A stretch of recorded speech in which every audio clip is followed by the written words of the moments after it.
चलिए गाइस, अब मैं आपको सिखाता हूँ fiscal policy and monetary policy. Well guys, मेरा सबसे पहले फोकस रहेगा फिस्कल पॉलिसी पर। आप सभी जानते हैं दैट फिस्कल पॉलिसी गवर्नमेंट की पॉलिसी को हम बोलते हैं and it includes primarily two components. First is government expenditure and second one is tax. Minded ये आपकी रीडिंग्स का चैप्टर नंबर 5 रहेगा। यहाँ से सेमेस्टर 3 की मैक्रो इकोनॉमिक्स शुरू होती है और ये सेम चैप्टर सेम 2 में भी कराया जाता है। तो जो सबसे पहले मैं आपको कंसेप्ट करा रहा हूँ that is called crowding out. बहुत ही बढ़िया कॉन्सेप्ट है, ध्यान से सीख सकते हैं इसे आप।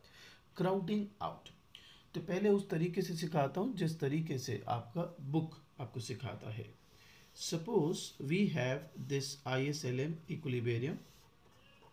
So where there is I and there is Y. Now suppose expansionary fiscal policy takes place. We all know that if there is an expansionary fiscal policy, IS will shift rightward. Now guys, if the rate of interest had been constant, your income would have been Y2 and you would have been at point E2. But this E2 has some problems. The major one being this is not an equilibrium point. So the catch here is your economy will actually be at this Y1, I1 and E1. So as per our book says that अगर rate of interest constant रहता है you would have been at y2, but since rate of interest constant नहीं है, rate of interest बढ़ गया and you are actually achieving an income of y1. So this the gap y1 with y2 is called a crowding out. Now ये काफ़ी हल्की explanation है। ये क्या मतलब, ये क्या क्यों क्राउडिंग आउट है, ये तो बताया ही नहीं। ये क्या था y1 y2 क्राउडिंग आउट क्यों था? तो आइए मैं आपको एक स्टोरी की तरह सिखाता हूँ इसको कि क्राउडिंग आउट किसे कहते हैं। यही चीज़ but in a different way. देखिए बच्चों, सपोज बेटा एक इकोनॉमी है, उस इकोनॉमी के अंदर ये IS, ये LM, ये I, ये Y और ये इक्विलिब्रियम है। अब सपोज गवर्नमेंट ने एक्सपेंशनरी फिस्कल पॉलिसी करी, लेट अस अज्यूम जी बढ़ा दिया। आप सभी जानते हो जी बढ़ता है तो AD बढ़ता है, AD बढ़ेगा तो प्राइस बढ़ेगा, प्राइस बढ़ेगा तो producers would like to increase supply. Price अगर बढ़ेगा तो producer would like to increase supply. तो अब आप बताइए, अगर प्रोड्यूसर्स को सप्लाई बढ़ानी है, don't you think they need funds for that, they need money? दोबारा सुन लीजिए, एक्सपेंशनरी फिस्कल पॉलिसी हुई, सपोज गवर्नमेंट का एक्सपेंडिचर बढ़ा, अब AD होता है C+I+G, तो अगर बेटा G बढ़ेगा तो AD भी बढ़ेगा, डिमांड बढ़ती है तो प्राइस बढ़ता है, प्राइस बढ़ेगा तो producer would like to increase their supply, for that they need money और obviously for that they will approach banks. Okay, they will approach banks because वहीं से तो पैसे मिलेंगे। तो आइए कहानी सिखाते हैं। तो सपोज मैं एक जगह ऐसे ही बैठा था आराम से, 10 लोग वहाँ से निकल रहे थे। तो मैंने उन 10 लोगों से पूछा, अरे भाई कहाँ जा रहे हो? सारे एक साथ ग्रुप बना के। तो सब ने कहा, अरे हम तो प्रोड्यूसर्स हैं। एक ने बोला मेरा AC का बिज़नेस है, एक ने बोला मेरा बाइक्स का बिज़नेस है, एक ने बोला मैं ट्यूबलाइट बनाता हूँ। मैंने कहा तो मैं क्या करूँ, जा कहाँ रहे हो सारे? कहते हैं हम सभी को ज़्यादा पैसे चाहिए। मैंने कहा क्यों? कहता है हम सभी को सप्लाई बढ़ानी है, सप्लाई बढ़ानी है, बिकॉज उन सबके गुड्स के प्राइस बढ़ गए इकॉनमी में। मैंने कहा अच्छा तो कहाँ जा रहे हो? कहते भाई बैंक जा रहे हैं। मैंने कहा ऐसा है, बैंक ऐसे नहीं देता पैसे, bank rate of interest charge करता है। तो वो लोग तो एक्सपर्ट्स थे, कहते अरे यार हमको पता है आजकल बैंक में ना रेट ऑफ इंटरेस्ट 10% चल रहा है। मैंने कहा यार तुम तो कमाल हो यार, तुम्हें रेट ऑफ इंटरेस्ट भी पता है? बोले हाँ 10% है रेट ऑफ इंटरेस्ट। तो मैंने कहा अच्छा भाई बेस्ट ऑफ लक। तो अब आप बताइए बेटा, अगर एक्सपेंशनरी फिस्कल पॉलिसी होती है तो जो IS है वो भी तो राइटवर्ड शिफ्ट होता है ना। तो ये IS अब राइटवर्ड शिफ्ट हुआ।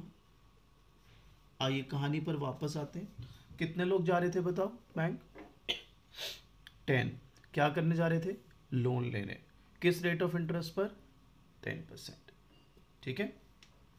अब 10 के 10 लोग पहुंच गए बैंक, घुस गए मैनेजर के कमरे में। मैनेजर ने कहा अरे भाई क्या चाहिए, इतने सारे लोग आ गए। तो फिर उस सब ने बोला भाई हमको तो लोन चाहिए।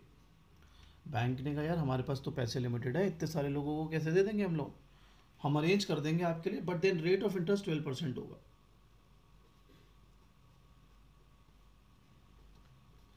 अब जैसे ही सुना 10 से 12, 4 लोग तो वहीं से भाग लिए फटाफट। कितने लोग लोन लेने गए थे? 10। कितने भाग गए? 4। वहाँ पे कितने रह गए? 6। तो मैं वहीं खड़ा था, वो 4 लोग आ रहे थे वापस। मैंने कहा अरे बड़ी जल्दी लोन मिल गया। कहते हैं अरे यार छोड़ यार, लोन क्या मिलना था, चोर हैं ये लोग। मैंने कहा क्या हुआ? बोले यार 10% इंटरेस्ट था, जैसे हम पहुँचे कहते 12 हो गए। देखो कितनी बड़ी चीटिंग है। मैंने कहा चीटिंग नहीं है यार, पैसे लिमिटेड है, मांगने वाले इतने सारे हैं, तो बेचारा कैसे करेगा बैंक, तो रेट ऑफ इंटरेस्ट तो बढ़ेगा ही बढ़ेगा। कहते हैं हमें नहीं लेना, बहुत महंगा है। तो अब आप बताओ कितने लोग गए थे लोन लेने? 10। कितने भाग गए? 4। कितने लोग वहाँ पर अभी भी हैं? 6। तो वो 6 लोग लोन ले रहे हैं। तो सपोज वो जो 6 लोग लोन लेंगे तो आगे इन्वेस्टमेंट करेंगे, इन्वेस्टमेंट मल्टीप्लायर जनरेट होगा और उससे ये इनकम जनरेट होती। चलो उसको नंबर दे देते हैं 1000, 1300। तो 6 लोगों ने इन्वेस्टमेंट करी जिससे इकोनॉमिक इनकम 1000 से 1300 हो गई। ठीक है। पर बेटा अगर 10 के 10 लोग लोन लेते, अभी तो 6 लोगों ने लोन लिया, इन्वेस्टमेंट करी, अगर 10 के 10 लोग लोन लेते तो आप बताओ ज़्यादा बड़ा इम्पैक्ट आता है ना। लेकिन 10 के 10 लोग तो तभी लोन लेते बेटा जब रेट ऑफ इंटरेस्ट कांस्टेंट रहता। तो अगर 10 के 10 लोग लोन लेते जो कि रेट ऑफ इंटरेस्ट 10% पर ही पॉसिबल था, तो सपोज इनकम हो जाती 1500। लेकिन 10 लोगों ने लोन नहीं लिया because rate of interest is not 10% any more, it is 12%। तो इसलिए अब अगर एक्चुअली में इनकम को देखा जाए तो वो आपकी 1300 है। This 200 is called crowding out. Why it is called crowding out वो भी सुन लीजिए बेटा। देर was a crowd of private investors, there was a crowd of private investors, you have kicked them out, virtually kicked them out due to hike in rate of interest। 10 लोग तो आए थे loan लेने, आपने नहीं दिया लोन, क्यों? क्योंकि आपने रेट ऑफ इंटरेस्ट बढ़ा दिया। So there was a crowd of private investors and you have virtually kick them out due to hike in rate of interest, and that's how we say this is called crowding out this area. आइए अब बात करते हैं crowding out के बारे में थोड़ी सी और। तो ये है जो बुक में आपको मिलेगा, ये जो है हमने ट्राई किया to explain with the help of a story. बाकी आप डाउट्स तो ले ही सकते हैं मेरे से इन केस अगर आपको ना समझ आए तो। अब हम बात करते हैं मेरे बच्चों factors, I am so sorry, factors affecting crowding out. Factors affecting crowding out guys. सबसे पहले rise in rate of interest. आप बताओ जब आपका रेट ऑफ इंटरेस्ट 10% से 12% हुआ पुराने वाले एग्जाम्पल में, तो 6 लोगों ने यस करा, 4 लोगों ने नो लोन लेने के लिए। अब अगर ऐसे हाइपोथेटिकली अब अगर 10% से बढ़कर से 14% हो जाता तो शायद 4 लोग यस करते और 6 no. So what is the moral of the story? That is higher the rise in ROI, that's due to expansionary fiscal policy, greater shall be the crowding out. Higher the rise in ROI, greater shall be the crowding out. आप देख सकते हैं ना, फिर कम लोग loan ले रहे हैं, अगर कम लोग लोन लेंगे तो आगे इन्वेस्टमेंट भी कम होगी, इनकम भी कम जनरेट होगी। तो अगर इनकम कम जनरेट होगी दैट मीन्स क्राउडिंग आउट ज़्यादा है। और क्राउडिंग आउट क्या था? जब लोग डिस्करेज हो जाए बेटा लोन लेने से। सेकेंड फैक्टर बच्चों दैट्स कॉल्ड बी। तो आपको याद होगा हम पीछे वीडियोस में पढ़कर भी आ रहे हैं कि अगर बी लार्ज होता है, अगर बी लार्ज होता है और अगर बी स्मॉल होता है तो उसके रिपरकशंस हैं काफ़ी। आइए समझते हैं बेटा। तो अगर बी लार्ज है तो याद करो आई एस फ्लैटर था, बी स्मॉल है तो आई एस स्टीपर था। अब इसके रिपरकशंस, ये हो गया आपका एल एम, ये हो गया आपका एल एम। सपोज ये वही 10%, ये 1000, 10% और ये 1000। अब ये कैसे आपके क्राउडिंग आउट को इन्फ्लुएंस करता है? सपोज आपने एक्सपेंशनरी फिस्कल पॉलिसी लगाई, आई एस शिफ्ट हो गया, रेट ऑफ इंटरेस्ट कांस्टेंट रहता तो आप रहते 1500, पर रेट ऑफ इंटरेस्ट बढ़कर 1200 हो गया, 12% सॉरी।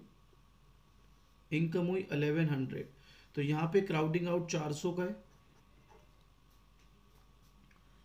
ठीक है, अभी बात करते हैं इस पर। अगर इस वाले केस में जाते expansionary fiscal policy, rate of interest constant रहता तो ये 1500 होता, मगर रेट ऑफ इंटरेस्ट बढ़ गया 12, और सपोज ये है 1300, तो आपका चलो 1400 कर देते हैं, 1400, तो आपका जो क्राउडिंग आउट है वो 100 है। अब कई बच्चे कहते हैं, जो जायज़ बात है, कि सर ऐसा तो कुछ भी लिख दें हम, आपने यहाँ 400 लिखा है मैं यहाँ 100 लिख देता हूँ, मैं यहाँ पे आपने यहाँ 100 लिखा है तो मैं यहाँ 400 लिख देता हूँ, ऐसे थोड़ा ना होता है यार। आप बताओ, कोई सुंदर चीज़ है उसको बदसूरत थोड़ा ना कह सकते हो। बताता हूँ क्या कहना चाह रहा हूँ। आप खुद कह रहे हो बी लार्ज है, बी लार्ज का मतलब क्या? Highly interest sensitive. तो अगर रेट ऑफ इंटरेस्ट बढ़ेगा और आप हाईली इंटरेस्ट सेंसिटिव हो, तो डोंट यू थिंक आप बहुत ज़्यादा डिस्करेज हो जाओगे इन्वेस्टमेंट करने से? और अगर बहुत ज़्यादा डिस्करेज हो जाओगे तो क्राउडिंग आउट ज़्यादा होगा ना बेटा। I have just use this values to clear my point. लेकिन फंडा तो वही है ना, बी लार्ज बी स्मॉल। अब यहाँ पे बी स्मॉल है, यानी you really don't care about rate of interest, आप इंटरेस्ट सेंसिटिव हो ही नहीं। तो अब अगर 12% हो गया 10 से, तब भी आपको ज़्यादा फर्क पड़ ही नहीं रहा, ज़्यादा आप डिस्करेज हुए ही नहीं इन्वेस्टमेंट करने से, तो इसलिए आपका क्राउडिंग आउट भी बहुत कम है। सो आपका क्राउडिंग आउट दो चीज़ों पर यहाँ पर डिपेंड कर रहा है, that is rise in ROI and B. So अगर ROI बढ़ता है तो भी क्राउडिंग आउट ज़्यादा होगा, और ज़्यादा बढ़ता है, और अगर बी लार्ज है तो भी आपका क्राउडिंग आउट ज़्यादा होगा। अब आपको सिखाते हैं बेटा next topic. So this topic is called elimination of crowding out। तो अब तक आप सभी ने देख लिया कि क्राउडिंग आउट क्या होता है, और आपको ये भी आइडिया हो गया होगा कि it's not a great thing to have, because दिक्कत तो दे ही रहा है, ये नुकसान तो है ही ना इकोनॉमिकल है। तो हम अब आपको सिखाएंगे how you can actually eliminate crowding out. आप रीडिंग जब पढ़ेंगे तो उसमें ये भी लिखा पा सकते हैं, how monetary policy accommodates fiscal expansion. How monetary policy accommodates fiscal expansion. आइए शुरू करते हैं बच्चों। ये है आपका IS, ये है आपका LM, IY। आई होप यहाँ तक क्लियर है सबको, सिंपल है। अब हमने यहाँ से IS शिफ्ट किया, एक्सपेंशनरी फिस्कल पॉलिसी दिखाई, रेट ऑफ इंटरेस्ट कांस्टेंट रहता तो अपन Y2 पर होते, पर अभी हम Y1 पर हैं बिकॉज रेट ऑफ इंटरेस्ट बढ़ गया है। So that's E1 and that's E2। तो अब डायग्राम देख के बताओ कौन सा एरिया क्राउडिंग आउट है, कहाँ से कहाँ तक का बताओ, कहाँ से कहाँ तक का एरिया क्राउडिंग आउट है? बिल्कुल सही, Y1 से Y2 आ गया आपको, ये क्राउडिंग आउट है। तो अब सवाल उठता है, सर ये क्राउडिंग आउट की जो बीमारी है इसका कोई इलाज है क्या? हाँ, इलाज क्यों नहीं है। आइए कहानी पर वापस चलते हैं। कितने लोग लोन लेने गए थे? सर 10। रेट ऑफ इंटरेस्ट क्या था? सर 10%। ओके, कितने लोगों ने लोन लिया? सर 6। क्यों? क्योंकि सर रेट ऑफ इंटरेस्ट ना 10% से बढ़कर 12% हो गया था, और 4 लोग भाग गए वहाँ से, कहते हैं हमको बहुत महंगा पड़ रहा है। यही हुआ था। हाँ, अगर 10 के 10 लोग ही लोन ले लेते तो क्या क्राउडिंग आउट होता? नहीं। लेकिन 10 के 10 लोग कब लोन लेते? सर जब रेट ऑफ इंटरेस्ट ओरिजिनल रहता 10%। जायज़ बात है। अब इस कहानी को थोड़ा साइड कर लेते हैं, आइए दूसरी कहानी शुरू कर लेते हैं। आपने लास्ट टू लास्ट वीडियोस में मेरे साथ देखा LM। मैंने LM में सिखाया था कि अगर आप मनी सप्लाई बढ़ाते हो तो LM का राइटवर्ड शिफ्ट हो जाता है और रेट ऑफ इंटरेस्ट गिर जाता है। अगर आप मनी सप्लाई बढ़ाते हो तो LM का राइटवर्ड शिफ्ट हो जाता है और रेट ऑफ इंटरेस्ट गिर जाता है, राइट। तो अब तक आपने लगाई थी एक्सपेंशनरी फिस्कल पॉलिसी, जिससे ये क्राउडिंग आउट हो रहा था। साथ ही में लगा लीजिए एक्सपेंशनरी मॉनेटरी पॉलिसी, जिससे LM राइटवर्ड शिफ्ट हो जाएगा, जिससे LM राइटवर्ड शिफ्ट हो जाएगा, रेट ऑफ इंटरेस्ट गिर जाएगा, and you can plug that gap, you can actually eliminate crowding out. So this is how one can actually eliminate crowding out. By how? I mean, you crowding out किस वजह से होता है? Expansionary fiscal policy. तो इसको अगर eliminate करना है तो आपको साथ में यूज़ करना होगा expansionary monetary policy. I hope clear यहाँ तक मेरे बच्चों। चलिए अब हम आपको सिखाते हैं बहुत ही इंपॉर्टेंट चीज़, इसको हम कहते हैं बेटा रेंजेस रेंजेस ऑफ एलएम। सो ध्यान से देखिएगा, आपकी बुक में अलग अलग एक्सप्लेन करी गई हैं, हमने भी नोट्स में अलग अलग एक्सप्लेन करी है, बट इसको अच्छे से सीखना है तो साथ में ही सीख लेना चाहिए कंबाइन करके। देखिए मैं कुछ आपके लिए यहाँ पर इसे ड्रॉ कर रहा हूँ। माइंडेड ये तीनों एलएम हैं। इसको हम कहते हैं Keynesian range, popularly known as liquidity trap. ये ऐसा क्यों है अभी बताएंगे आपको। इसको बोलते हैं इंटरमीडिएट रेंज और इसको बोलते हैं classical range. So we have Keynesian range, we have intermediate range and we have a classical range as well. आइए अब मैं आपको इस पर थोड़ा सा एनालिसिस देता हूँ मेरे बच्चा, और जैसे जैसे हम एनालिसिस करेंगे इसका तो मैं इसकी नेचर भी आपके साथ डिस्कस करूँगा। तो बहुत ही ध्यान से सीखिएगा गाइस, बहुत ही इंपॉर्टेंट है ये।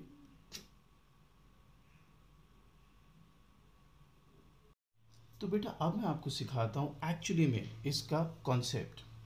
देखो बच्चे, आपका ये टॉपिक है effect of fiscal policy on all ranges. Make sure you get it absolutely right, because ये मैं आपको कंबाइंड वे में सिखा रहा हूँ, जबकि रीडिंग्स में जो है वो अलग अलग एक्सप्लेन किया गया है। तो suppose guys we have this LM, we have this LM and we have this LM as well.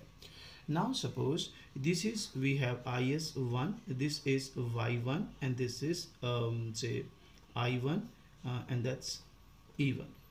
Now suppose in this range, if we use under Keynesian range, if we use expansionary fiscal policy, now don't you think expansionary fiscal policy का मतलब क्या है? Well इसका मतलब है IS rightward shift करेगा, right? जिससे आप देख रहे हो इनकम बढ़ गई। तो अब आप बताइए, मैं यहाँ लिख रहा हूँ केनेजियन रेंज, अगर मैं एक्सपेंशनरी फिस्कल पॉलिसी यूज करता हूँ तो मैं I am writing it as very effective. Now some people would say why very effective, because मेरा बच्चा there is zero crowding out. याद करिए क्राउडिंग आउट कब होता है, जब रेट ऑफ इंटरेस्ट बढ़ जाए और इन्वेस्टमेंट से डिस्करेज हो जाए प्रोड्यूसर्स। तो यहाँ पर तो ऐसा कुछ हो नहीं रहा, रेट ऑफ इंटरेस्ट नहीं बढ़ा, इसलिए सारा का सारा जितना भी लोग थे, जैसे 10 लोग थे हमारी कहानी में, तो सभी के सभी लोन ले रहे हैं। तो बेसिकली फिस्कल पॉलिसी की इफेक्टिवनेस हम किस बात से गॉज कर रहे हैं? क्राउडिंग आउट से। चले आगे बढ़ते हैं। अब अगर मैं आपसे कहता हूँ what about the intermediate range. Intermediate range वो नॉर्मल जिसमें एलएम अपवर्ड होता है वही है। सो this is IS2, this is Y3 for example, this is suppose I3 and this is E3। Now अगर मैं बात करता हूँ इंटरमीडिएट रेंज की, सो इंटरमीडिएट रेंज में फिस्कल पॉलिसी मैं बोलता हूँ it's partly effective. So again you would say कि भाई रीज़न तो दो, तो मैं बताता हूँ आपको why it is partly effective. Well अगर मैं आपसे कहूँ कि इसमें IS शिफ्ट हो गया, दैट इज़ IS3, आप देख रहे हो ये रेट ऑफ इंटरेस्ट बढ़ गया I4 और आपकी इनकम भी बढ़ गई है Y4, बट अगर ये रेट ऑफ इंटरेस्ट कांस्टेंट रहता you would have been here. So this is crowding out. इसलिए हम बोलेंगे इंटरमीडिएट रेंज में fiscal policy is partly effective. Why? Because there is some crowding out. Clear guys? आ जाते हैं classical range. Well guys, classical range में we have this as IS4, this as Y5, this as I5 and this as E5. Now suppose इसके बारे में बात करी जाए तो क्लासिकल रेंज में जिसमें LM वर्टिकल है, आपका fiscal policy is not effective. बच्चा कहता है रीजन भी बताते हैं। अगर आप IS यहाँ पर शिफ्ट कर देते हैं बच्चों, तो फिर आप पाएंगे कि आपका रेट ऑफ इंटरेस्ट तो बढ़ गया I6, लेकिन इनकम में कोई चेंज नहीं आया। सो इसलिए हम कहते हैं there is a full crowding out. आप देख लो, अगर रेट ऑफ इंटरेस्ट कांस्टेंट रहता you would have been here, but ये तो छोड़ो, आपकी तो जो ओरिजिनल इनकम थी आप उसके भी आगे नहीं जा पाए हैं। सो मेरे बच्चों, this is a case of full crowding out. So अगर मुझे कंक्लूडिंग रिमार्क्स देने हो तो मैं ये कह सकता हूँ that under liquidity trap, that is Keynesian range, fiscal policy is very effective. Under intermediate range, it is partly effective because there is some crowding out, but under classical range, it is just not at all effective because there is full crowding out. Now, you must be wondering, sir, ये तो हमें पता है LM upward क्यों होता है, ये vertical क्यों है, ये horizontal क्यों है, ये मैं भी आपको साथ में ही बताते ही जाऊंगा जब आप मॉनेटरी पॉलिसी के साथ इसको रीड करेंगे, तो हम आपको उसकी नेचर भी बताएंगे। अच्छा, अब यहाँ पे एक इम्पॉर्टेंट पॉइंट और है, अगर पेपर में नॉर्मल क्राउडिंग आउट आता है तो ये डायग्राम हम बनाएंगे and it will be great. अगर पेपर में आता है लिक्विडिटी ट्रैप पर क्राउडिंग आउट दिखाओ तो भी सिर्फ ये वाला पैनल बनाएंगे, ग्रेट। लेकिन बेटा अगर पेपर में आ जाए classical range full crowding out सिखाओ तो खाली ये बनाना is not at all sufficient. इसको अगर अलग से आ जाता है तो कैसे बनाया जाता है वो भी मैं आपको सिखा देता हूँ। तो मैं आपको अलग से सिखाता हूँ फुल क्राउडिंग आउट, अगर अलग से पेपर में आ जाए तो आपको कैसे उसके साथ डील करना चाहिए, कैसे उसको शो करना चाहिए फुल क्राउडिंग आउट। मेरे बच्चों, मैं इसको समझाने के लिए आपके लिए दो डायग्राम्स का यहाँ पर, दो पैनल्स का यहाँ पर इस्तेमाल करूँगा। सबसे पहले आपको याद ही है कि LM यहाँ पर वर्टिकल होता है और जो IS है वो तो डाउनवर्ड स्लोपिंग ही है। ये है I और ये है Y। तो ये अब तक हमने बेसिक स्ट्रक्चर तैयार किया। अच्छा, ये बताओ, this I stands for what? Yes, nominal rate of interest. अब मेरे बच्चों, अगर मैं तुमसे कहूँ कि ये है I, ठीक है, दैट्स I, और ये है guys Q। Q stands for quantity of investment here, quantity of investment here, ठीक है। सो मेरे बच्चों, how would we work with this? अब मुझे बताओ, अगर एक्सपेंशनरी फिस्कल पॉलिसी होती है, क्योंकि क्राउडिंग आउट तो हो गई तभी, जिसका मतलब है जी बढ़ेगा, जिसका मतलब है IS राइटवर्ड शिफ्ट होगा, राइट।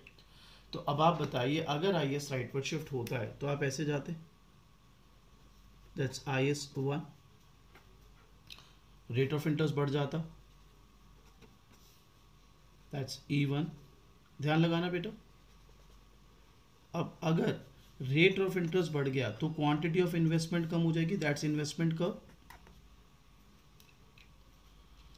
बच्चा कहते हैं प्रूफ क्या करना चाह रहे हो? अब बताता हूं क्या प्रूफ करना चाह रहा हूं, ध्यान से अच्छे से समझना मेरी बात को, फोकस करें बेटा, अच्छे से समझे बात को। मैं आपसे ये कहना चाह रहा हूं राजे कि अगर आपका क्वेश्चन ये होना चाहिए कि सर अगर जी बढ़ा है तो AD भी तो बढ़ना चाहिए, since AD is equal to C plus I plus G, और अगर AD बढ़ेगा तो इनकम भी बढ़ेगी। मैं बिल्कुल आपके साथ हूँ, लेकिन मेरा पॉइंट ये है कि IS के राइटवर्ड शिफ्ट होने से ROI बढ़ गई, ROI बढ़ गई तो इन्वेस्टमेंट कम हो गई।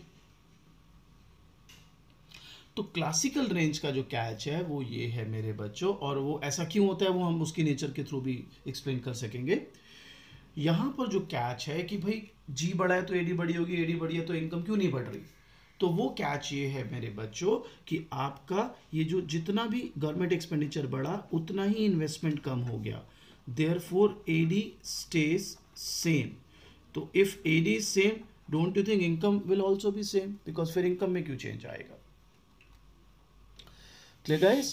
सो अगर पेपर में आता है फुल क्राउडिंग आउट तो मेरे बच्चों this is how you gonna go.